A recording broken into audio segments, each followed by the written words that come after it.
Morning coffee talk.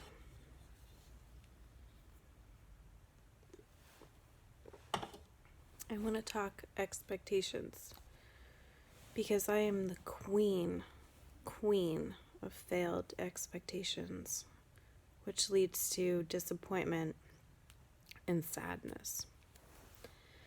So, people have expectations about where they want their life to go or goals that they have. I'm not saying you shouldn't have goals, but what I'm saying is if you focus on all the things that you thought that you should have been great at, you're just going to feel bad about yourself. People have expectations about the way that they want things to happen. So you can go into a situation having a clear idea of what you expect to happen, and then that doesn't happen at all. And then you're left feeling disappointed and wanting more and unhappy. Or if you meet someone, you think you're going to become friends, or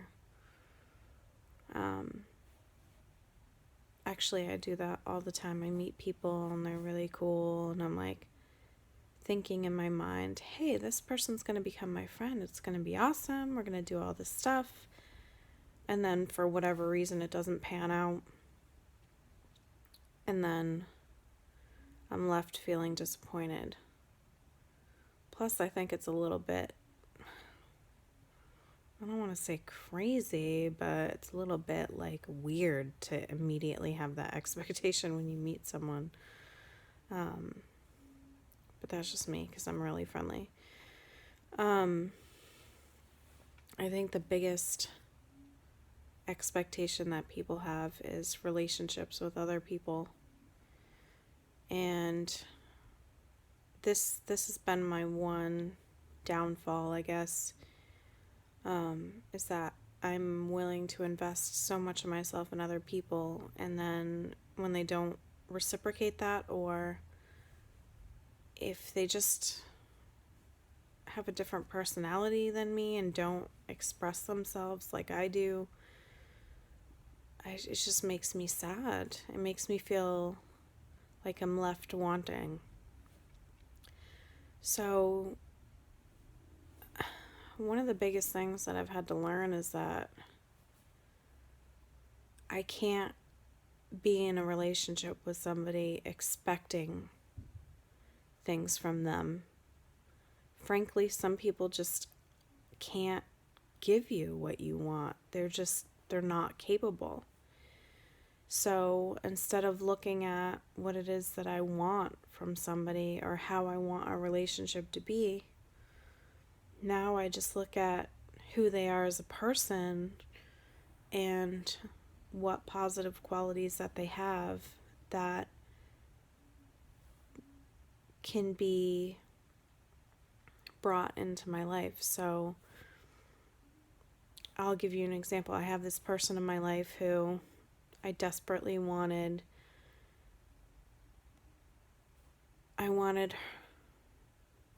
that person to just open up to me, to be proud of me, to love me and express that love in words. Well, I've come to realize that over time that this person is just built differently than me. So am I going to constantly be seeking something from this person that they are unable to give me?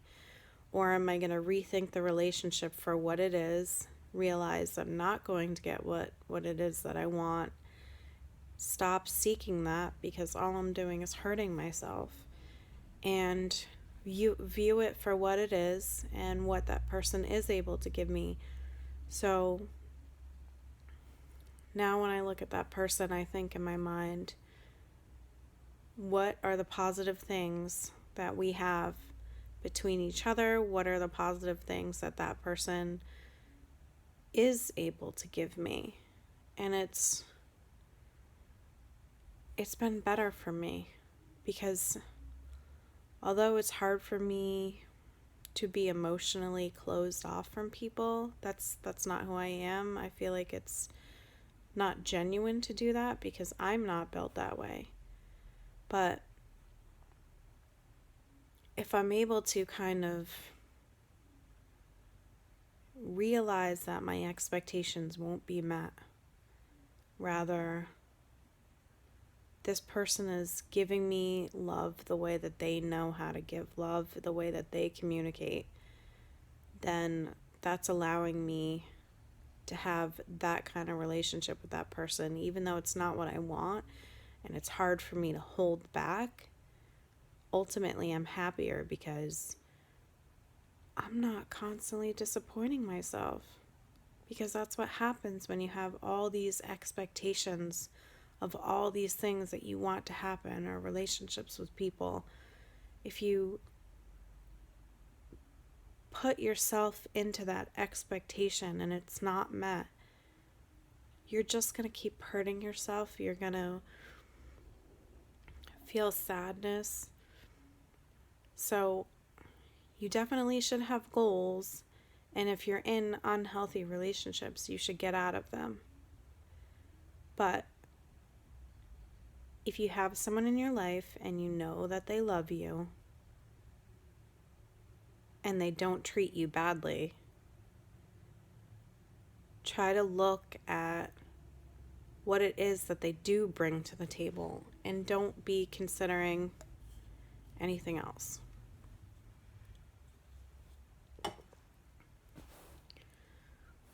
So, I guess what I'm trying to say is that by limiting your expectations of how you wanted things to be and how you want your relationships to be, ultimately you'll be happier if you can achieve that goal.